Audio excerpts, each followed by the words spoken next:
Obviously, there will now be many decisions to be made.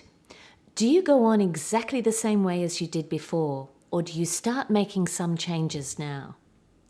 Well, the good news is that there are plenty of people out there who can help you make those decisions. I've told 3 different bosses now at work. Different reactions every time. My first boss, she referred me to a counselling service that my company has, which was helpful. Second boss shared with me a health issue that she was dealing with, so we kind of opened up. And my last boss turned to me and she said, "Oh, is that why you're so skinny?" And I was like, well, a little bit, kind of, but that's not what it's all about. And they've actually just asked me to do a medical report to see if I can perform my role, basically, which was a little confronting, but I can understand from their perspective why they want to know exactly what they're dealing with and how they can support me, as well as understand that I can do my job. You're not obliged to tell anybody anything about your health problems as a general rule, and that same applies to your employer as anybody else. If your employer specifically asks you, then in some circumstances you are obliged to tell them, or there are obligations on you and there can be consequences if you don't.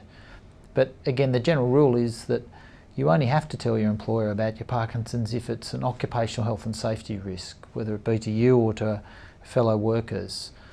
I told work almost immediately as well, and they were supportive. I had a senior management role, and I assured them that it wasn't going to impact on my work, and they were supportive and helpful.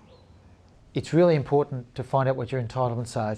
If you've been diagnosed but you're still in the workforce, whether you're quite capable of, feel quite comfortable continuing to work because your health's okay, or whether your health's becoming a bit and you're considering stopping work, or you might stop work in the future, or there are redundancy packages, or you're concerned about your employment, it's a good idea to find out before you take a step, before you're made redundant, before you sign up for redundancy, or before you change your jobs, for instance, or before, if you're concerned that your employer might be looking at terminating your employment, or before you reduce your hours, because sometimes if you reduce your hours, it can affect your entitlement to superannuation benefits. If you're in certain types of superannuation schemes, some of those schemes, the benefits are paid to you based on your final salary or final average salary. So if you reduce your hours significantly, it can affect the final payout you get quite dramatically. And it might also affect the sort of the package of benefits, including the disability benefits. So find out what the effect can be if you reduce your hours. It's sort of changed my life in the last 5 years, but I think in a lot of ways things have become really good. I mean, I'm not saying they're going to stay good, and I hope they will, but it's given me the opportunity to stop work, not because I had to, but because I could. And I was a teacher, and I've travelled a lot. My neurologist, Professor Horn, told me to travel while I can, and I've taken him to his word, and I've travelled extensively in the last 5 years overseas.